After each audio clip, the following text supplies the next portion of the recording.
আজকের কর্তা পক্ষ থেকে আগেই পালা ঘোষণা করে দিয়েছেন। আপনারা শুনেছেন বন্দনা গাওয়ার আগে আজকের পালা হলো এলমে শরীয়ত এলমে মারিফত। জহির পাগলা গাইবে শরীয়ত আর মুক্তা সরকার গাইবে মারিফত। তা আমি ভাবলাম পালা যেহেতু আগের থেকেই গান কমিটির পক্ষ থেকে শুরু হয়ে গেছে, শুরু দিয়ে দিছে, তাহলে আমি আমার লাইন মতোই শুরু থেকেই থাকি। একটা পাগলের গান গাইছি, এখন জহির পাগলা উঠা বলতেছে আমার মতো পাগল থাকতে, আমার নাম জহির পাগলা, আমি থাকতে আপনি এই গান গান।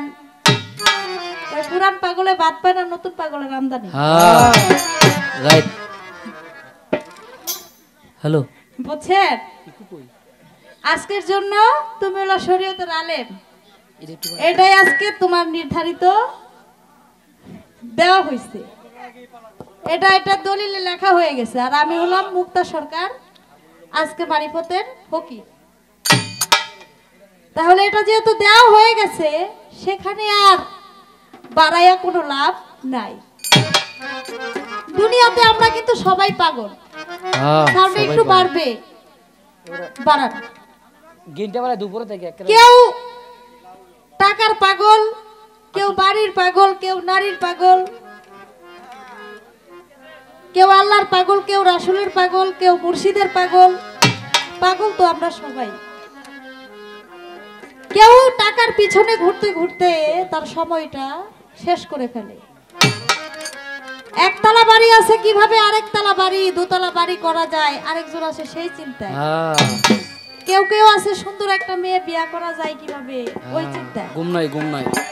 আবার শব্দ আমার কেউ কেউ আছে আল্লাহকে কিভাবে পাইবে, আবার রাসূলকে কিভাবে পাইবে, মুর্শিদকে কিভাবে পাইবে, সেই চিন্তায়।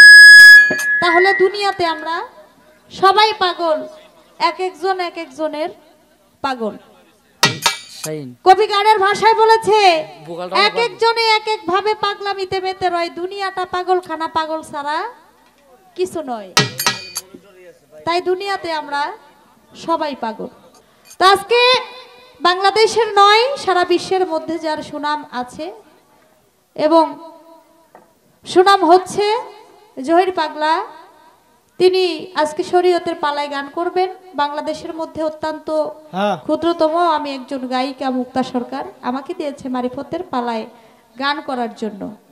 তো আজকে আমরা অবশ্যই শরীয়ত মারিফত পালা নিয়ে কিছু আলাপ আলোচনা করব। আপনারা সুন্দর সুশৃঙ্খলভাবে আমাদেরকে একটু সহযোগিতা করবেন, সুযোগ করে দিবেন দুই চারটা কথা বলার জন্য এবং গান করার জন্য, এটাই আপনাদের কাছে চাওয়া। ধন্যবাদ সবাইকে। ওরে মানুষ ছাড়া খেপার তুই মূল হারাবি, ওরে মানুষ ছাড়া খেপার তুই মূল হারাবি, মানুষ ছাড়া খেপার তুই মূল হারাবি, মানুষ ভজিলে সোনার মানুষ হবি, একজন মানুষ ভজলে সোনার মানুষ হবি। ওরে মানুষ ছাড়া খেপার তুই মূল হারাবি, ওরে মানুষ ছাড়া খেপার তুই মূল হারাবি, মানুষ ভজিলে সোনার মানুষ হবি, একজন মানুষ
কবি লালন সাঁইজি গানের ভাষায় বলেছে,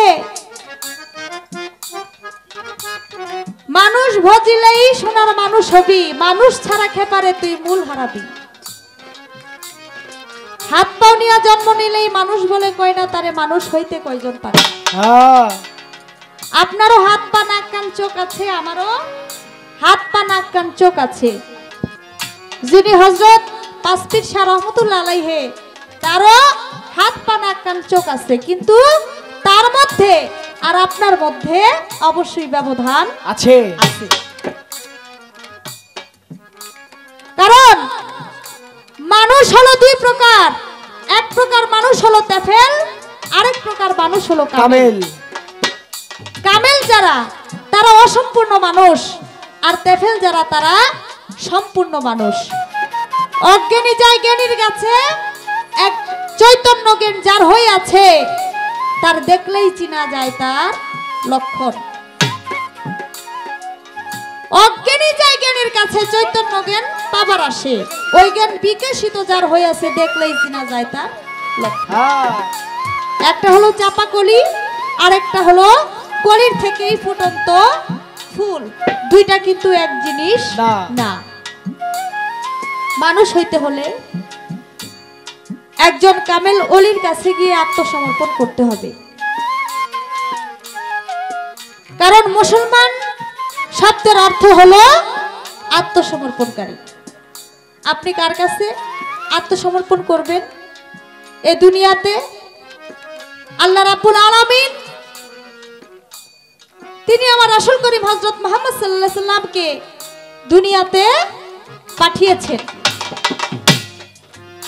দুনিয়াতে পাঠাইছেন আমার নবী করিম হযরত মুহাম্মদ সাল্লাল্লাহু আলাইহি সাল্লাম। তিনি বলেছেন, গাদিরে খোমের ভাষণে সোয়া লক্ষ মানুষের সামনে তিনি বলেছেন, তোমাদের সাথে হয়তো আর আমার দেখা হবে না, এটাই শেষ দেখা। তবে যাওয়ার আগে তোমাদের জন্য দুইটা জিনিস আমি রেখে গেলাম। একটা হলো আল্লাহর বাণী কোরআন, আর হলো আরেকটা আহলে বায়াত, আহলে বায়াত, আহলে বায়াত। এক সাহাবা বলে উঠল, হে দয়াল নবী, কোরআনটা তো বুঝলাম, আহলে বায়াতটা তো বুঝলাম না। আমার নবী বলেন, আহল অর্থ আমার বংশধর, বায়াত অর্থ মুরিদ বা বিক্রি হওয়া। আরেকজন সাহাবা বলে উঠলেন, হে দয়াল নবী, আপনি চলে গেলে আপনার বংশধর পাবো কোথায়? আমার দয়াল নবী হযরত মুহাম্মদ সাল্লাল্লাহু আলাইহি সাল্লাম তিনি একত্রিত করে চারজনকে, মাওলা আলী করিমুল্লাহ ওয়াজহু, মা ফাতেমা তুজ-জোহরা, ইমাম হাসান এবং ইমাম হোসাইন, এই চারজনকে একত্রিত করে আমার দয়াল নবী বলেছিল, তোমরা জেনে রাখো এবং শুনে রাখো, এরাই হলো আমার আহলে বায়াত, এরাই হলো আমার আহলে বায়াত, এরাই হলো আমার আহলে বায়াত। এবং সেই মজলিসের মধ্যে হযরত আলী করিমুল্লাহ ওয়াজহুর ডান হাত উঁচু করে বলেছিল, মান কুনতুহু মাওলা ফাযা আলিও মাওলা, আমি যার মাওলা আলীও তার মাওলা। আমি যদি হই জ্ঞানের শহর, আর হযরত আলী হলো সেই শহরের দ্বার, আবার সাথে যদি দেখা হয় একবার, আলীর সাথে দেখা হবে দুইবার, যাইতো আসতে। তাই তো লালন সাঁইজি গানের ভাষায় বলেছেন, মানুষ ছাড়া মন রে আমার দেখবে অতি সমন্ধকার। ফকির লালন বলে, মানুষ আকার বুঝলেই করবি। ওই রকম সূক্ষ্ম একজন মানুষের কাছে যাইতে হবে। আজকে শরীয়ত মারফত দিছে পাল্লা, আসরের ভিতরে আপনারা যারাই আছেন শুনবেন ধৈর্য ধরে। শরীয়তের আলেম যিনি, আমি তার কাছে জানতে চাইব, এই ভাই এখানে তো হাসার কিছু নাই। আপনারা একজনের উপর আরেকজন ঢালান দিয়া কি হাসতেছেন? হাসতে আসছেন এখানে, কি গান শুনতে আসছেন না গল্প করতে আসছেন? গল্প করতে যদি মনে চায় একেবারে পিছনে গিয়ে বসেন। আপনার বাবার বয়সী, আপনার দাদার বয়সী, আপনার বড় ভাইয়ের বয়সী অনেক মানুষ পিছনে বসে আছে, তারা গান শুনছে। আপনি সামনে বসে বসে দুষ্টামি করবেন আর পিছনে মুরব্বীরা বসে বসে গান শুনবে, তাদের ব্যাঘাত ঘটাবেন, এটা কিন্তু ঠিক না। আমি গত বছর এসেছিলাম, গত বছর আমি আর বারেক বৈদেশি স্টেজে গান করেছিলাম। আপনারা অত্যন্ত ভালো মানুষ, জ্ঞানী মানুষ, আমি জানি আপনারা অত্যন্ত ভদ্র মানুষ। তাই একটু দয়া করে আমাদেরকে যদি আপনারা সুযোগ সহযোগিতা না করেন, তাহলে কিন্তু আমরা যত বড় শিল্পী আনেন আর যত ভালো গানই গায় শিল্পীরা, আপনাদের সহযোগিতা যদি না থাকে তাহলে সেই গান কখনোই ভালো হবে না। আপনাদের সহযোগিতা কিন্তু আমাদের দরকার। তাই আমাদের উভয় শিল্পীকে সহযোগিতা, নীরবতার মাধ্যমে সহযোগিতা করবেন, এটাই আপনাদের কাছে চাওয়া। ওরে মানুষ ছাড়া খাবারে তুই মূল হারাবি, মানুষ ছাড়া খাবারে তুই মূল হারাবি, পাগল ভজিরে সোনার মানুষ হবি, একজন পাগল ভজিরে সোনার মানুষ হবি।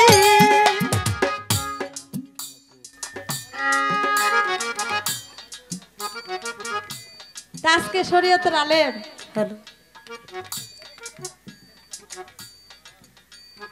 আমি তার কাছে একটু জানতে চাইবো,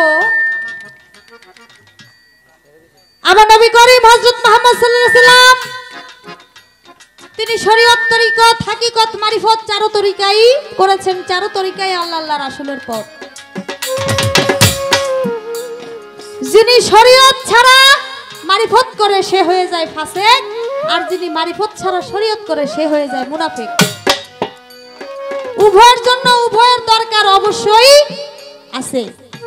আমাদের কিছু কিছু সমাজের মধ্যে কিছু কিছু মানুষ আছে, তারা বলে কি এর শরীয়ত, শরীয়ত তলায় কই কিসের মারিফত, আর মারিফত তলায় কই কিসের শরীয়ত।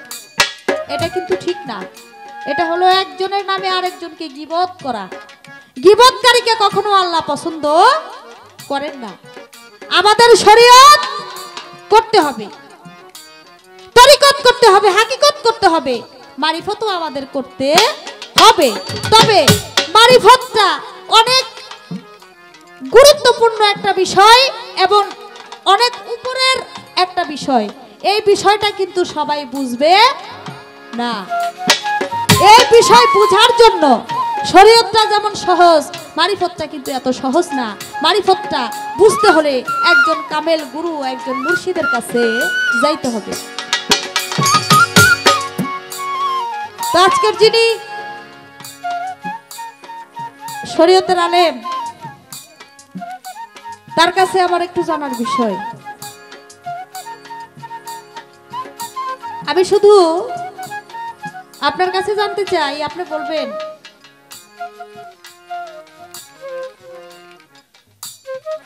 আমাদের আল্লাহ পাক রব্বুল আলামিন যখন এই পৃথিবী সৃষ্টি করেন,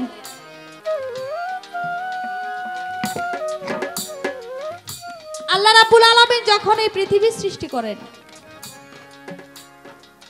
সর্বপ্রথম আদম আলাইহিস সালামকে, মা হাওয়া বিবিকে পৃথিবীতে পাঠায়।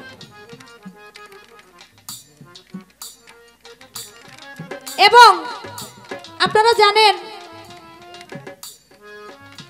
তাদের সন্তান হইতো, জোড়ায় জোড়ায় সন্তান হইতো। এই বছরের ছেলের সাথে পরের বছরের মেয়ের সাথে এইভাবে তারা ভাইয়ে বোনে বিবাহ দিত। এটা সৃষ্টিকুল বাড়ানোর জন্য, মানুষ বাড়ানোর জন্য। আচ্ছা, তখন ছিল একটা শরীয়ত,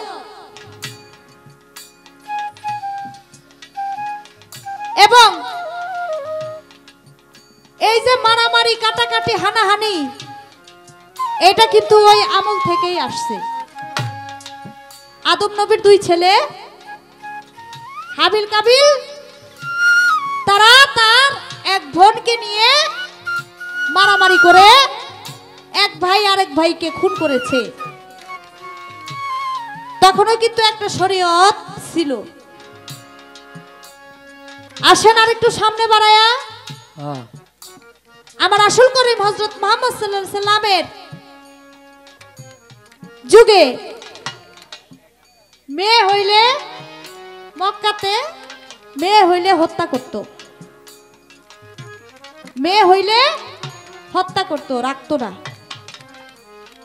তখনও ছিল একটা শরীয়ত এবং তখন কিন্তু মামি, খালা,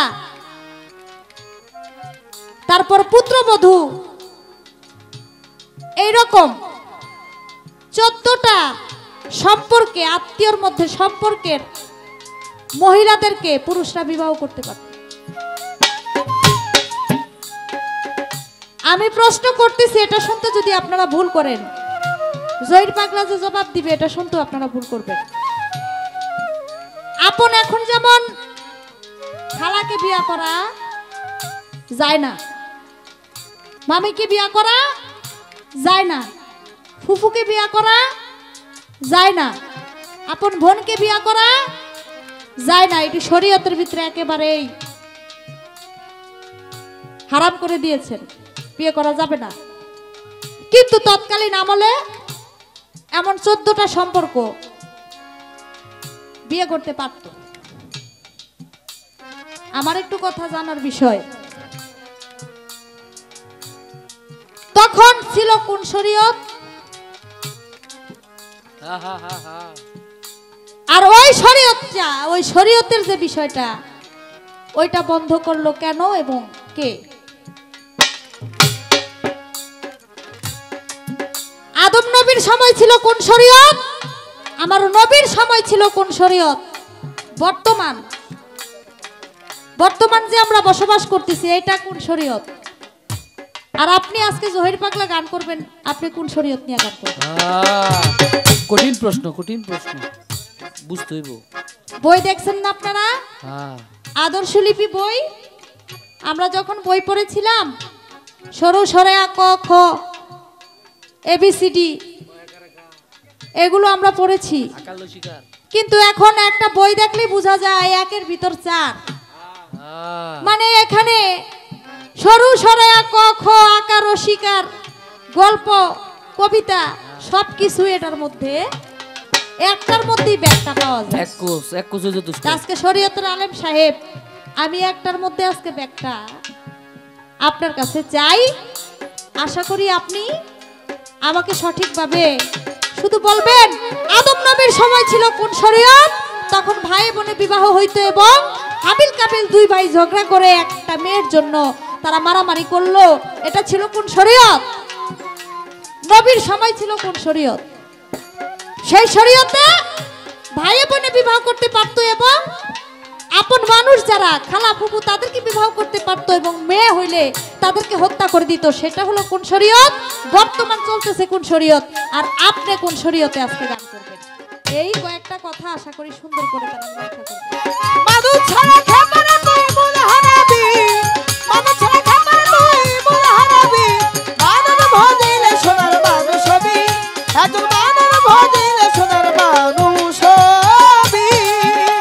আইরে এই মানুষের মানুষ কথা দেখতে যেমন আলো তুলতা, এই মানুষের মানুষ কথা দেখতে যেমন আলোকিতা, এই মানুষের মানুষ কথা দেখতে যেমন আলো তুলতা, শুনে মরো মাথা কাঁপতে উঠবি, ওরে জেনে শুনে মোর মাথা যাতে উড়ে, জেনে শুনে মরো মাথা যাতে উঠবি, মানুষ ভজিলে সোনার মানুষ হবি, একজন মানুষ ভজলে সোনার মানুষ হবি, ওরে মানুষ ছাড়া খাবারে তুই মূল হারাবি, ওরে মানুষ ছাড়া খাবারে তুই মূল হারাবি, মানুষ ছাড়া খাবারে তুই মূল হারাবি, মানুষ ভজিলে সোনার মানুষ হবি, একজন মানুষ ভজলে সোনার মানুষ হবি, একজন মানুষ ভজলেই সোনার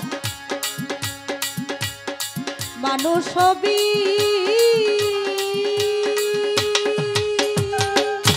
তা আমাদের কমিটির ভাই যারা আছেন,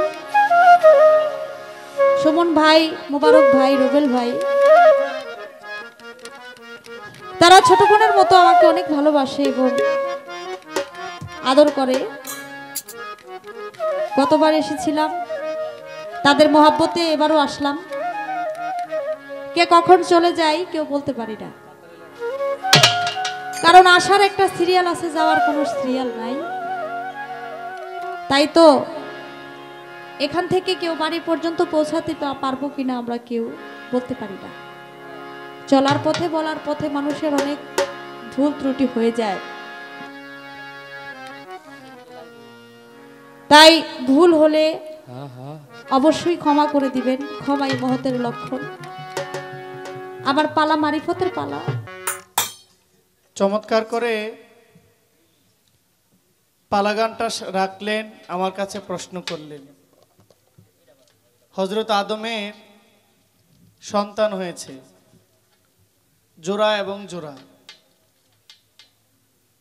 এর মধ্যে হাবিল এবং কাবিল অন্যতম, যার থেকে ধর্মটা আলাদা হয়েছে। এক ভাই মাটির পূজা মূর্তি করত, মূর্তির পূজা করত, আরেক ভাই বাবা আদম নবীকে নবী হিসেবে সাব্যস্ত করলো। এক ভাই আল্লাহর পূজা করত, আল্লাহর গুণগান গাইতো, আল্লাহর প্রতি ঈমান আনছে, আরেক ভাই মূর্তি বাজারে নিয়ে যায়, মূর্তি বানায় দেয়, ও বাজারে নিয়ে যায়। তো একদিন মূর্তি রাস্তার মধ্যে নিয়ে কয়, মূর্তি তো তোমাকে নিয়ে মানুষ পূজা করে, সেবা করে, তো তোমারে রাখলাম রাস্তায়, তুমি হাইটা বাজারে যাও। তো মূর্তি যে এমনি এমনি পড়ে আছে মাটিতে, মূর্তি কি আর হাঁটে? বলে হাঁটো, হাঁটে না। তো এক জায়গা থেকে কিছু খাবার সামগ্রী সংগ্রহ করছে, খাবার আইনা মূর্তির মুখে দিয়ে বলতেছে, নাও খাবারটা খাও। মূর্তি খাবারও মনে মনে রাগ হইলেন, যে মূর্তি খায় না, হাঁটে না, ওইটা বাজারে নিমু, বিক্রি করমু, আমি কান্ধে করে নিয়ে যাইতেছি, আবার মানুষ এটা কিনে নিয়ে মূর্তি পূজা করব, এটা কেমন পাওয়ারের মূর্তি? যে মূর্তি হাঁটতে পারে না, রাগ কইরা সমগ্র মূর্তিগুলো ভাঙ্গা ফেলছে। বাজার থেকে বাড়িতে গেছে, উল্টা ভাই কই কিরে বেচা কিনা কি শেষ? কয় না, বাজারে যাই নাই। তো মূর্তিগুলো কোথায়? সব পিডাইয়া রাস্তায় ভাঙ্গা থুইছি। বলে তোকে তো ভাঙতে দেই নাই, বাজারে না বিক্রি করতে দিছি। বলে আমি বাজারে নিয়ে যে বিক্রি করব, এগুলো তো খায় না, হাঁটে না, এগুলো নিয়ে মানুষ কি করবে?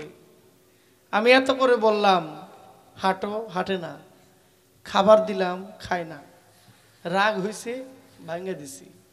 এই দুই ভাইয়ের মধ্যে সংঘর্ষ শুরু হয়েছে। বিয়ে তখন থেকেই শুরু হয়েছে, বনে বনে জোড়ায় জোড়ায় বিয়ে, কারণ এখানে তো অন্য বংশের কেউ ছিল না।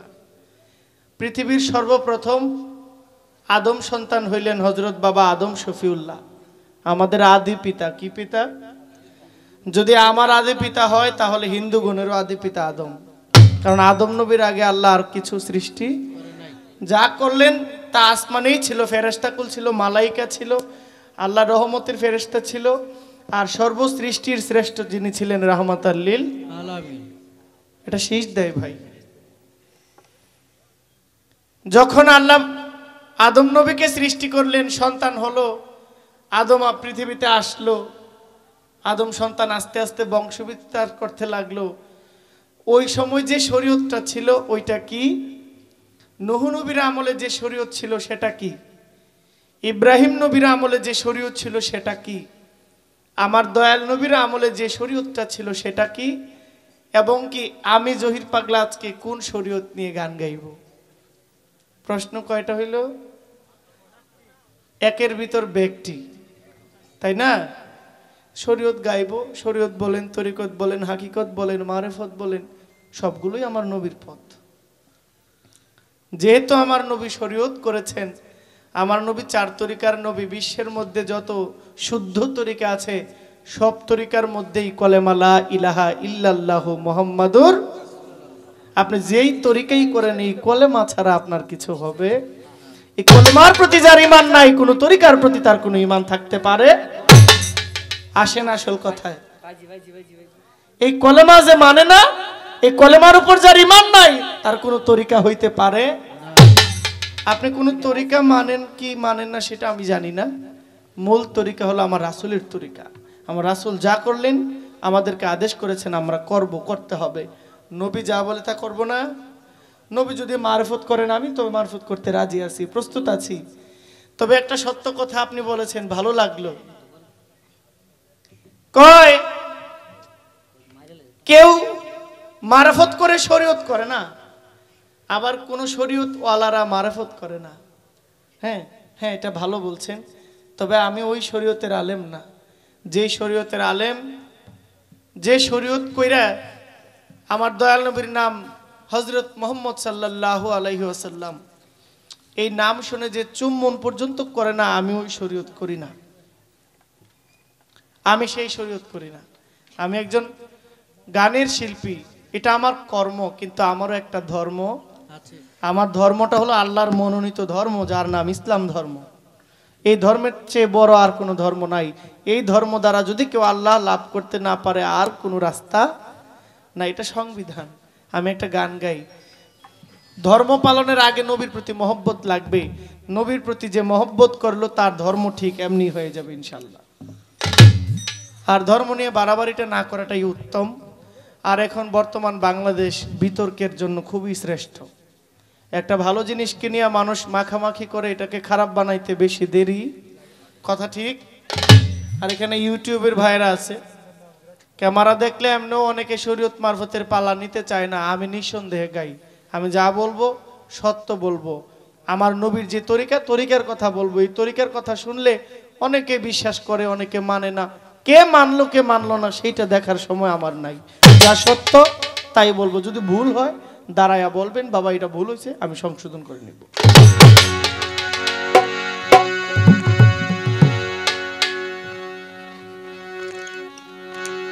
শরীয়তের কয়েকটা দিক আছে, মূল শরীয়তের কয়েকটা দিক। সেগুলো হলো, প্রথম নামাজ, রোজা, হজ, যাকাত। আর সবগুলোর মূল মুভমেন্ট হলো কলেমা। এই হইল পঞ্চবেনা। শরীয়তের আরো 8টা কর্ম আছে, 8টা ভাগ আছে। আপনাকে মানতে হবে ফরজ, আপনাকে বুঝতে হবে সুন্নত, আপনাকে করতে হবে নফল, আপনাকে রাখতে হবে ওয়াজিব। কয়টা হইল? 4টা। আপনাকে বিশ্বাস করতে হবে কোনটা হালাল কোনটা হারাম, কোনটা মাকরু কোনটা মুবাহ, এগুলো আপনাকে বুঝতে হবে। এগুলো আমরা জানি, অনেকেই জানি, তারপরও পালার খাতিরে যেভাবে পালা সাজাইতে হয় আমি সেভাবেই করব। একটি কথা হলো, আল্লাহ যেন আমাকে সহ আপনাদের সবাইকে, গোটা মুসলিম জাতিকে, অন্তত যাই করি না কেন আমরা যেন 5 ওয়াক্ত নামাজ আদায় করি। এর চেয়ে সুন্দর ইবাদত আর হইতে পারে না। আমি আমার পালা থেকে একটি গান করি।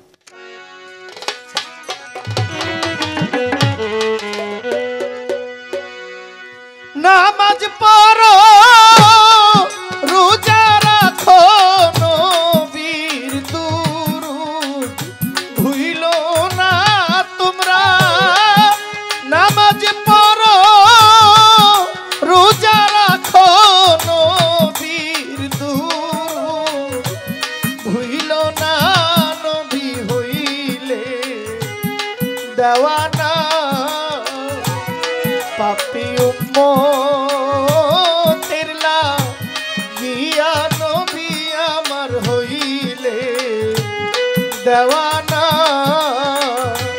পাপী উম্মতের লাগিয়া নবী আমার হইলে দেওয়ানা।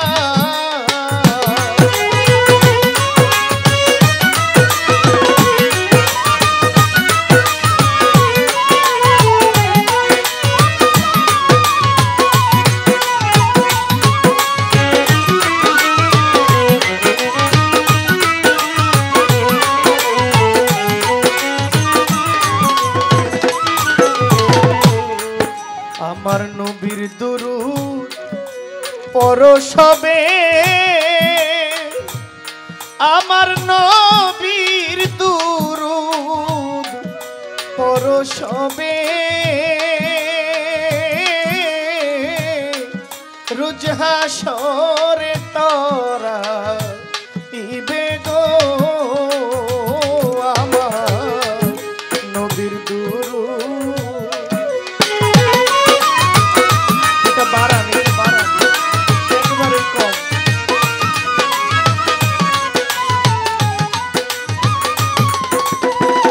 শোনো আমার নবীর দুরূদ পরশবে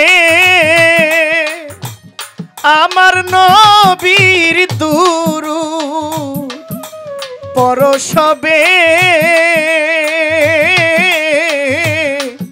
রোজ হাসরে তোরা ইবে গো নবীর পাপী উম্মত না তোরাইলে আমার নবী বেহেশতে যাবে না নবী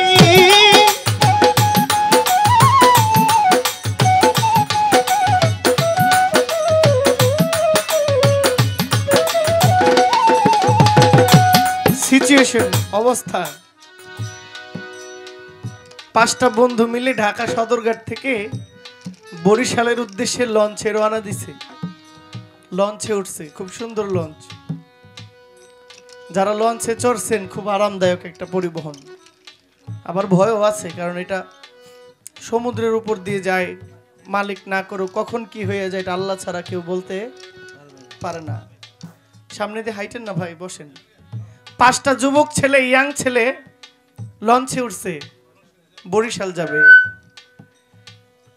গিয়ে দেখে অনেক কেবিন আছে কেবিনের মধ্যে হাজবেন্ড ওয়াইফ থাকতে পারে বন্ধু বান্ধবী থাকতে পারে পরিবার নিয়ে মানুষ যায় না ভ্রমণে যায় না তো পাঁচটা ছেলে গিয়ে দেখে একটা সুন্দর মেয়ে জানালার বারান্দায় দাঁড়ায়া নদীর ঢেউ দেখে সমুদ্রের ঢেউ দেখে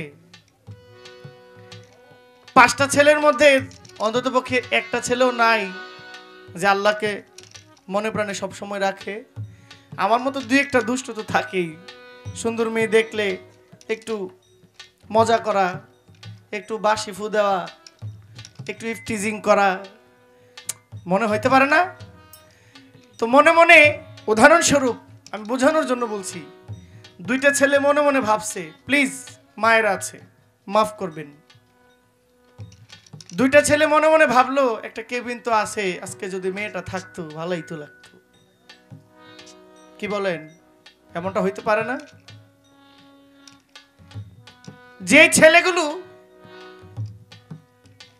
এই মন্তব্যটা করলো কেউরে বলতে পারে না কিন্তু মনে মনে একটা কুমতলব ঢুকছে সুন্দর একটা মেয়ে দাঁড়ায় আছে আর সুন্দর মেয়ে দেখলে ছেলেদের তো একটু লোভ হইতেই পারে এটা প্রাকৃতিক নিয়ম এটা খারাপ কিছু না এটা আল্লাহর বিধান থেকে এইভাবে আসছে কিছুক্ষণ পরে 7 নাম্বার সিগন্যাল নদীর ঢেউ বাইরে গেছে লঞ্চ দেখে আঁকা বাঁকা হয়ে যাইতেছে ডাইন বাম বাঁকা হয়ে যাইতেছে মাঝে মাঝে হাইলিয়া ধুলা যাইতেছে আচ্ছা বলেন তো লঞ্চের ভিতরে যারা আছে এগো মধ্যে আর কুমতলব বলতে কিছু থাকবো তখন মুখ দিয়ে কি আইব আল্লাহ তুমি বাঁচাও লা হাওলা ওয়ালা কুওয়াতা ইল্লা বিল্লাহিল কত যে আল্লাহরে ডাকে যে একটু আগে যেই দুইটা ছেলে একটা মেয়েরে দেখে কেবিনে ঢোকানোর চিন্তা করছে একটু পরে দেখি ওই দুইটা ছেলে সেজদায় পড়ে কয় আল্লাহ এই মুহূর্তে জান ভিক্ষা দাও নদীর ঢেউয়ে বিলীন হইতে চাই না লঞ্চের মধ্যে পইরা সমুদ্রের মাঝখানে মরতে চাই না আল্লাহ আমাদেরকে রক্ষা করো অথচ বিপদে পইরা আল্লাহর নাম আসছে আমাদের আর যখন নদীর ঢেউ ছিল না লঞ্চ ভালো চলছিল তখন মনে হয়েছে যে কেবিনে নিয়ে যদি ঢুকান যায় রাত্রটা ভালো ভালো কাটবে কেন ভাই আমরা চাই সব সময় আল্লাহকে স্মরণ করতে যিনি আল্লাহ যিনি দয়া করলে যার দয়ায় আমরা বাঁচি যিনি খাওয়াইলে খাই যিনি যা করে যখন যে হুকুম করেন সেই হুকুম মতোই তো আমরা চলি বাউল গান এটা বিচার গান বোঝার গান একটা শিল্পী যাই জানুক তাকে বলার সুযোগ দিতে হয় সুযোগ দিলে সে চেষ্টা করে ভালো কিছু করতে আমার যুবক ভাইরা যারা হয়তো বাউল গানটা আনন্দে শুনেন কিন্তু আনন্দের মধ্যেও অনেক কিছু লুকানো আছে আহরণ করার জ্ঞান শক্তি থাকতে হবে তাহলেই বোঝা যাবে ধন্যবাদ সবাই আমার নবীর দুরূদ পরশবে আমার নবীর দুরূদ পরশবে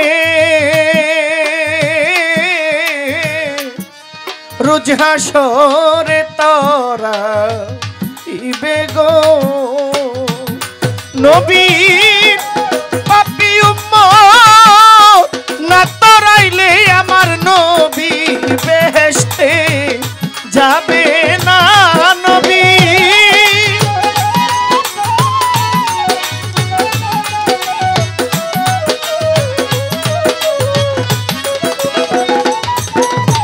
নবীর পাপী উম্মত না তরাইলে আমার নবী বেহেশতে যাবে না নবী হইলেন দেওয়ানা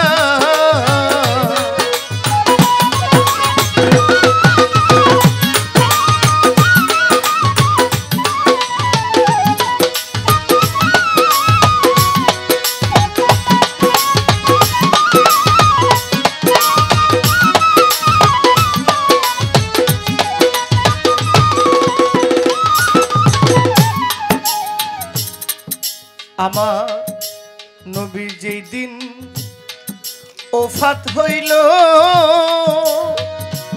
দয়াল নবী যেই দিন ওফাত হইল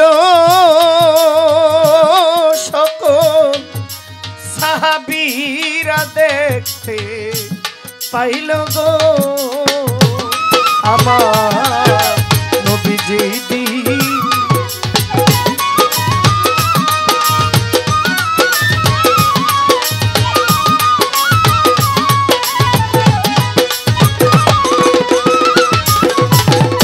আমার রাসূল যেই দিন বিদায় নিল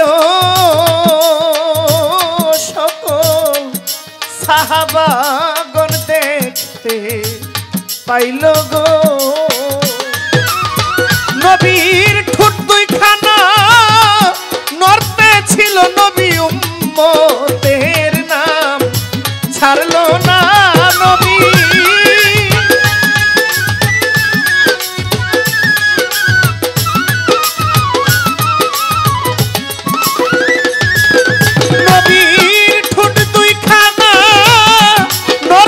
ছিল নবী উম্মতি নাম ছাড়লো না নবী হইলেন দেওয়ানা পাপী উম্মতের লাগিয়া দয়াল নবী হইলেন দেওয়ানা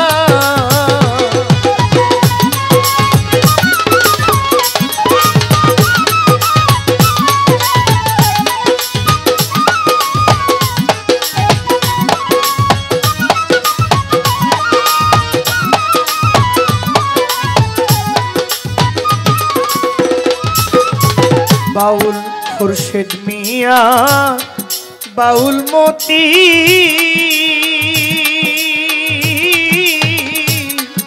অন্তরে নাই ভজন শক্তি গো বাউল খুরশেদ মিয়া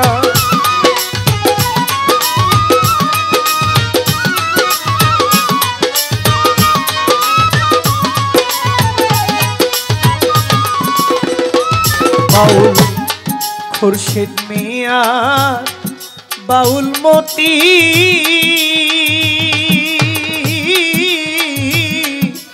অন্তরে নাই ভজন শক্তি গো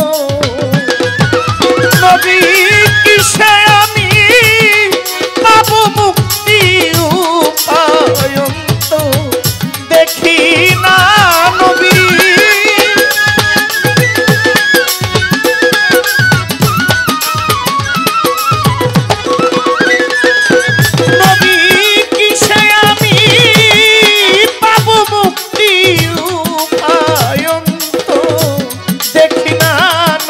হইলে দেওয়ানা পাপী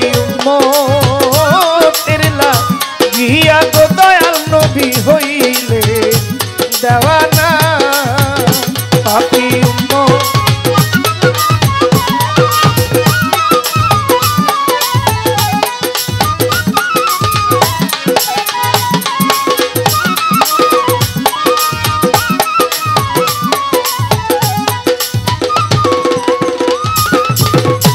যেইভাবেতে আমার কাছে করলো জিজ্ঞাসা, ভুলি নাই মনের কথা, মনে পড়ে গো এখন। যেইভাবেতে প্রশ্ন করলে না সরে দাঁড়াইয়া, বলেন জহির পাগলায় আপনি বলেন না দাঁড়াইয়া। আমি জহির পাগলা, বলে আপনি জহির পাগলা যাই হন, আজকে কিন্তু আপনি শরীয়ত করবেন। আমার মধ্যে শরীয়ত, আমি শরীয়তের পালায় গান গাইব। তার মানে এই কি নয় যে আমি আল্লাহর অলিগণকে অশ্রদ্ধা করব, অভক্তি করব? এটা কি হবে? আমার নবীজির ধর্মে, আমার নবীজির সংবিধানে এটা নাই। এমনকি শরীয়তে এই সংবিধান নাই যে আমি এক ধর্মে হইয়া আরেক ধর্মের মানুষকে আঘাত দিয়ে কথা বলবো, এটাও শরীয়তে নাই। কথা ঠিক? আমার নবীজি নিজে কাফেরের থাপ্পড় খাইলেন, কিন্তু কাফেরকে থাপ্পড় দেয় নাই, কিন্তু যুদ্ধ করেছেন ইসলামের জন্য। ঐতিহাসিক অনেকগুলো যুদ্ধ হয়েছে, এর মধ্যে ঐতিহাসিক যুদ্ধ করছে কয়টা? কয়টা? 3টা। উহুদের যুদ্ধ, বদরের যুদ্ধ, আরেকটা হলেন খন্দকের যুদ্ধ। 3টা যুদ্ধ নবীজি করেছেন। এটা কিসের জন্য করেছেন? ধর্মের জন্য করেছেন। ধর্ম ইসলামের জন্য যুদ্ধ করেছেন। কার সাথে? কাফের বেঈমানদের সাথে। অনেক সাহাবাগণ সেই দিন শহীদ হয়েছেন, যুদ্ধে শহীদ হয়েছেন।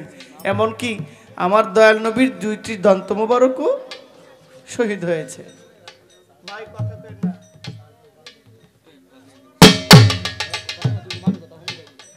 আমার কাছে জিজ্ঞেস করলেন আদম নবীর আমলে তখন কোন শরীয়ত ছিল? তখন আসলে সহজ ভাষায় বললে, যখন কোনো আমি আর মুক্তা সরকার ছাড়া যখন পৃথিবীতে আর কোনো আদম সন্তানই নাই, তখন বিয়ে তো আমাদের মধ্যেই হবে। আর যদি আমাদের মধ্যে বিয়ে না হয়, তাহলে প্রভুর বংশ বিস্তারের আর কোনো সুযোগ রাখেন? প্রথম আদম, এরপরে হাওয়া সৃষ্টি হইলেন। আদম এবং হাওয়া থেকে আল্লাহ পাক পৃথিবীতে পাঠাইলেন। পাঠানোর পরে জোড়ায় জোড়ায় সন্তান হয়েছে। এই বছর ছেলে, ও বছর মেয়ে, ও বছর ছেলে, ওই বছর মেয়ে, করতে করতে করতে করতে 80 জোড়া সন্তান হয়েছে। কয় জোড়া? 80 জোড়া। 80 জোড়া। 60 জোড়া বললো কে?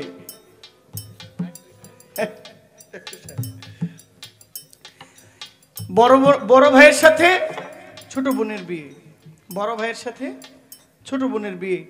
এর মধ্যে থেকে যারা আদমকে নবী হিসেবে বিশ্বাস করেছিল, আদমকে নবী হিসেবে মানত, তারা রয়ে গেল আল্লাহর মেহমান হয়ে বেহেশতের তলে, ছায়াতলে, ধর্মের ছায়াতলে। আর যারা আদমকে নবী মানে নাই, একজন সাধারণ মানুষ মনে করেছে, তারা অন্য ধর্মে। কথা কই, একবার বাংলা বাজাইতেছে, বক্সের কোনো মজাই পাইতেছে না। হ্যাঁ জি ভাই,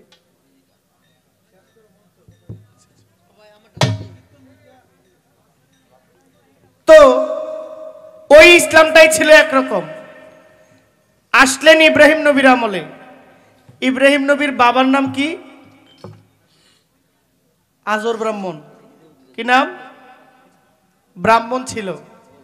সে ছিল ইহুদি, কিন্তু ব্রাহ্মণের সন্তান হইয়াছে তিনি হইলেন কি? নবী। আল্লাহ পাক তাকে নবুয়ত দান করেছেন, তিনি নবী হইলেন। ইব্রাহিম নবীর গর্ভে, ইব্রাহিম নবীর মাধ্যমে আরেকজন আল্লাহ পাক দুনিয়া পাঠাইলেন, যার নাম হলো ইসমাইল নবী। কোন নবী? আপনারা যে কাবায় যান, আমরা যে কাবায় হজ করতে যাই, এই কাবাটা প্রথম, কাবার স্রষ্টাকে জানেন? কাবাকে বানাইলেন, কাবাকে বানাইছে, কাবা বানাইলেন ইব্রাহিম খলিলুল্লাহ। এই কাবাটা কে বানাইলো? ইব্রাহিম খলিলুল্লাহ। এর আগে যে শরীয়ত ছিল, আচ্ছা আপনি ইব্রাহিম খলিলুল্লাহর আগে অনেক নবী আসছে, কিন্তু তখনও তো ধর্মে নামাজ, রোজা, হজ, যাকাত ছিল, কিন্তু তখন ধর্মে কেন হজ করার জন্য নির্দিষ্ট কোনো জায়গা ছিল না। কি ছিল? ইব্রাহিম খলিলুল্লাহ কাবা নির্মাণ করলেন, এখন মানুষ ওই কাবায় গিয়া হজ করে। কিন্তু এর আগে যারা হজ করত, এর আগে যারা ছিল, তারাও তো ধর্মীয় ছিল, তাদের হজটা কি ছিল? কিন্তু তখন শরীয়ত ছিল, কিন্তু সংবিধান পরিপূর্ণ হয় নাই। পরিপূর্ণ সংবিধানটা আল্লাহ পাঠাইলেন কোরআন মাজিদ নামক একটা গ্রন্থে, এছাড়া আর কোথাও পাঠাই নাই। আসলেন নূহ নবী। নূহ নবীর আমলে নূহ নবী ছিলেন নবী, কিন্তু নূহ নবীর ছেলে ছিল বেদিন কাফের। কি নাম ছিল? কেনান। নূহ নবীর ছেলের নাম ছিল কেনান। নবীকে সারা জাহানের মানুষ নবী মানত, কিন্তু বাবা সন্তান হইয়া বাবাকে নবী স্বীকার করে নাই। আল্লাহ বলছেন ধ্বংস হয়ে যাও। নূহ নবীর ছেলেও সেই দিন ধ্বংস হয়ে গেছে। ওটা ছিল কোন শরীয়ত? ওটাও শরীয়ত, সংবিধান, সত্য সংবিধান ছিল, কিন্তু যেই সংবিধান মানুষকে দিনে আনতে পারে না, সেই সংবিধান পরিপূর্ণ হইতে পারে। এই শরীয়তকে আমার আল্লাহ মেরাজ থেকে উপহার স্বরূপ উম্মতের জন্য পাক পাঞ্জাতন পাঞ্জেগানা নামাজ নিয়ে আসছে। আগে নামাজ ফরজ ছিল না, মানুষ নামাজ পড়তো, কিন্তু এটা ফরজ ছিল। পড়লে হইতো, না পড়লেও, কিন্তু আমার নবী বাধ্যতামূলক ফরজে আইন মেরাজ থেকে উম্মতের জন্য 5 ওয়াক্ত নামাজ উপহার হিসেবে আনলেন। পরিপূর্ণ শরীয়ত জারি হলো, পরিপূর্ণ হজ জারি হলো, পরিপূর্ণ জাকাত দেওয়ার আইন জারি হলো, পরিপূর্ণ কলেমা আইন জারি হলো।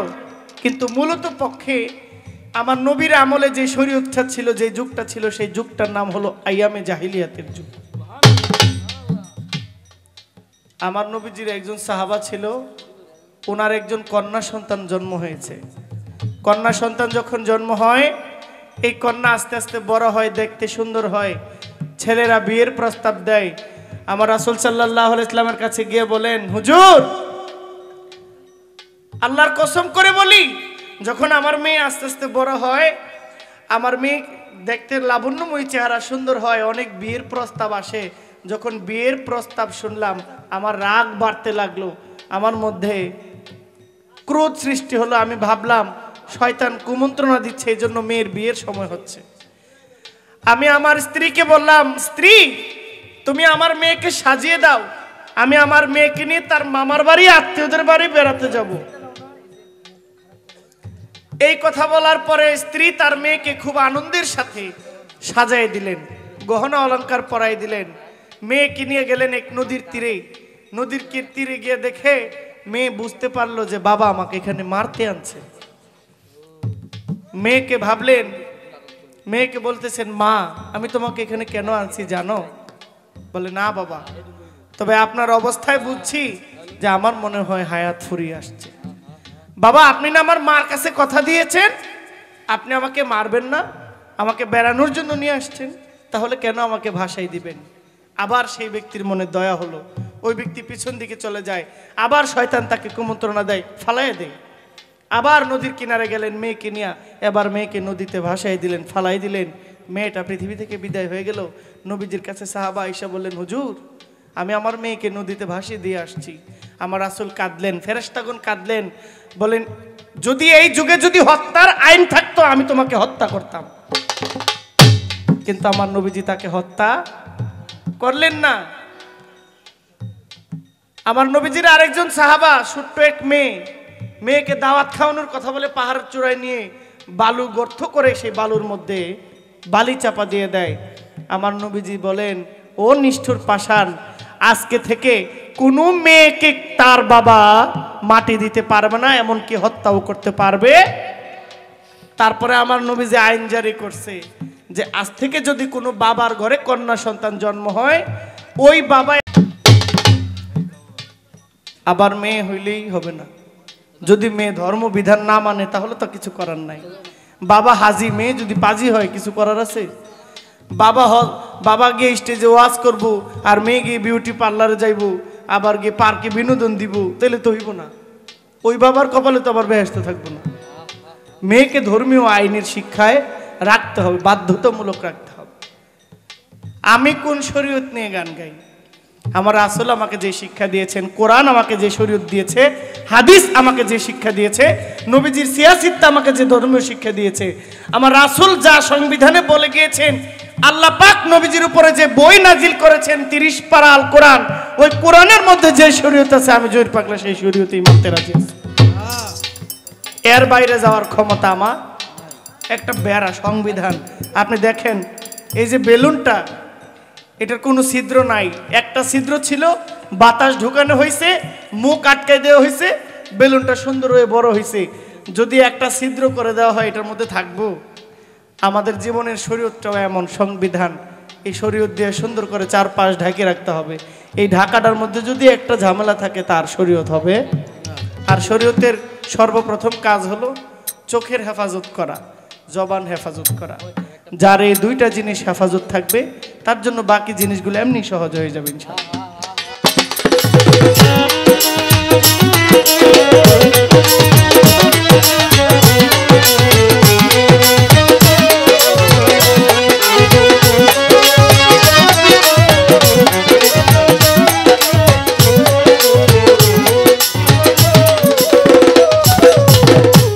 আমার যাহা কথা ছিল আমি কইরা দিলাম শেষ, মারফতের পালা নিয়ে গাইবেন মুক্তা সরকার বিশেষ।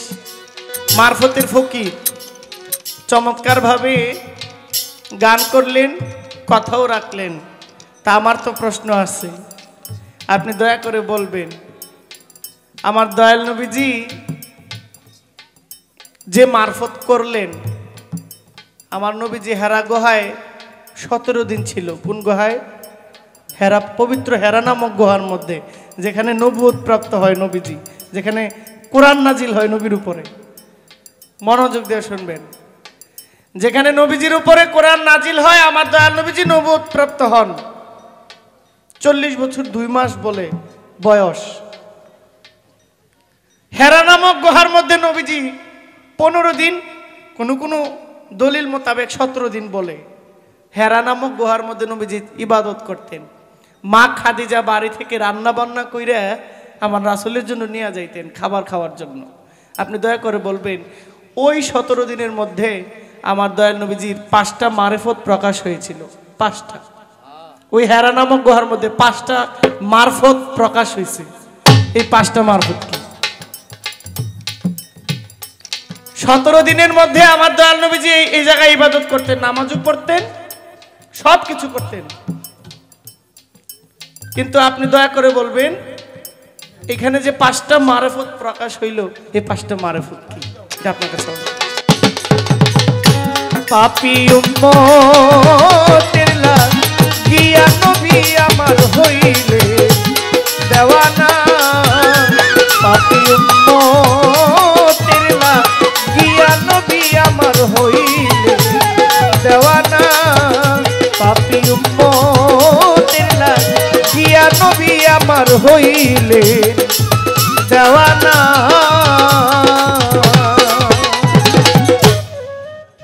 একটি প্রশ্ন করছেন, প্রশ্নে করে বলতেছে, আপা আপনি জবাব দিলে দিয়েন, না দিলে নাই।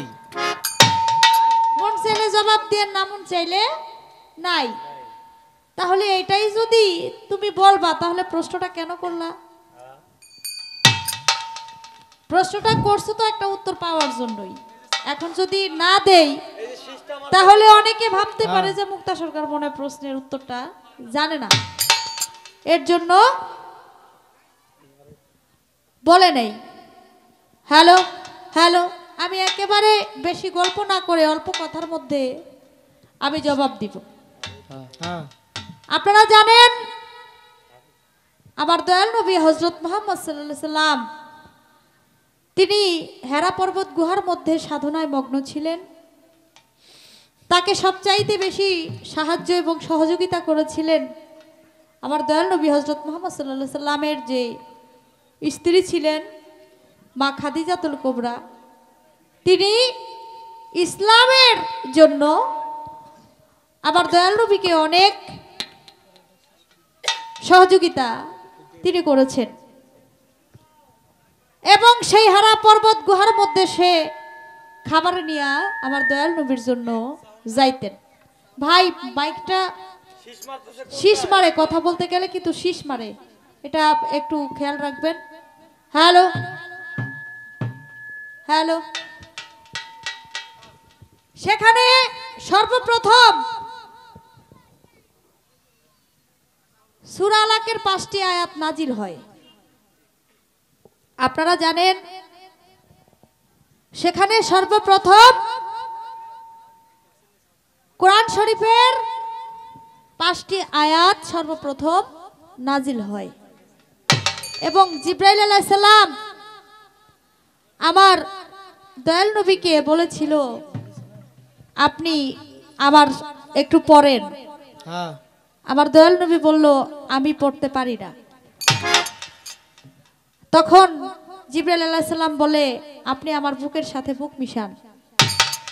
যখন বুকের সাথে বুক মিশাইলো রাব্বি জিদনি ইলমা বলে 3টা চাপ সিনাই সিনাই দিল। আমার দয়াল নবী হযরত মুহাম্মদ সাল্লাল্লাহু আলাইহি সাল্লাম তিনি সব কিছু পড়তে পারলো। সেখানে সাধনায় মগ্ন ছিলেন। মগ্নে থাকার কারণে আমার দয়াল নবীকে আল্লাহ পাক রাব্বুল আলামিন খুশি হয়ে তিনি আমার নবীর উপরে পবিত্র কোরআন শরীফ নাজিল করলেন। এটা আপনারা সবাই জানেন। এখানে মারিফতের বিষয় আসলে সাধনা যদি না করতো আল্লাহ বলছে এই কোরআন শরীফ যদি আমি পাহাড়ে রাখতাম পাহাড় গলে যাইতো, সাগরে রাখলে সাগর শুকায়া যাইতো। এটা কোথাও রাখার জায়গা আমার আল্লাহ পাক রাব্বুল আলামিন পায় নাই একমাত্র আমার নবী করিম হযরত মুহাম্মদ সাল্লাল্লাহু আলাইহি সাল্লাম কে ছাড়া। তার উপরে এটা নাজিল করছে আমার আল্লাহ পাক রাব্বুল আলামিন। কোরআন শরীফ সর্বপ্রথম সূরা আলাকের 5টি আয়াত নাজিল হয় ওই গাদিরে ওই হেরা পর্বত গুহার মধ্যে। এই ছিল কথা। আসলে এখানে সাধনার এবং মারিফতের অনেক বিষয়বস্তু ছিল আছে, বলতে গেলে অনেক সময়ের দরকার। যেহেতু 5টির কথা বলছে এটা তো আমার নবীর উপরে নাজিল হয়েছে, সে যদি সাধনা না করতো তাহলে এটা পাইতো না। এখানে সাধনা করার ফলেই আল্লাহ পাক রাব্বুল আলামিন তার সাধনায় খুশি হয়ে তার উপরে কোরআন শরীফ নাজিল করে। এই ছিল প্রশ্ন, ছোট্ট করে আমি তার জবাবটা দিয়ে দিলাম। আর যেহেতু কোনো প্রশ্ন নাই তাহলে আমি আমার মন থেকে চেষ্টা করব কিছু গান করার জন্য। খুব সুন্দর একটি গান করলেন, এটা আধ্যাত্মিক জগতের গান। আমার ভাইজান আমাদেরকে শোনাইলেন। আবার বলতেছে এই এলাকায় আসেনি, থাকলেও কি তোমার কাছে কইব? কয় আমাদের এলাকায় আছে। আবার দেখবেন কসবা গিয়া কিন্তু কয় আমাদের এলাকায় কিন্তু নাই। হ্যাঁ, এখন এই নরসিংদীতে আসছে হাতির দিয়া, এখানে আসছে এর জন্য বলতেছে আমাদের এলাকায় আছে। আর যখন ওনাদের এলাকায় যাবে তখন কিন্তু বলবে যে না আমাদের এলাকা নেই, আমাদের এলাকার মানুষ খুব ভালো মানুষ। ঠিক আছে ভাই, তুমি পাগল ঠিক আছে, তবে ভাবের পাগল, এটা ভালো। তো যাক একটা গান আগে গাই।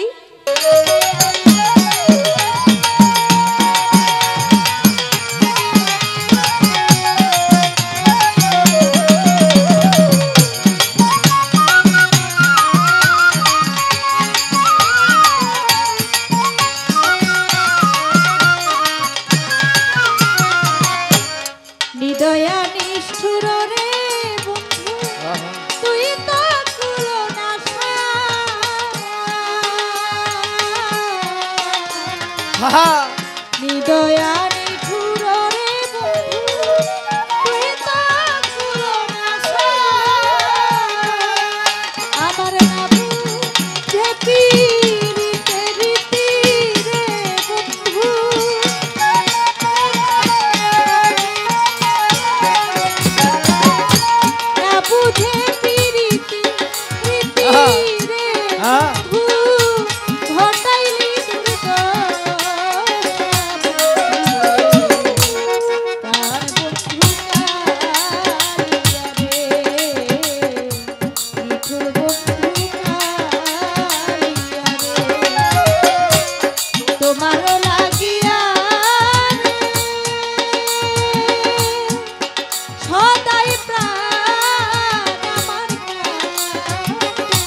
জানে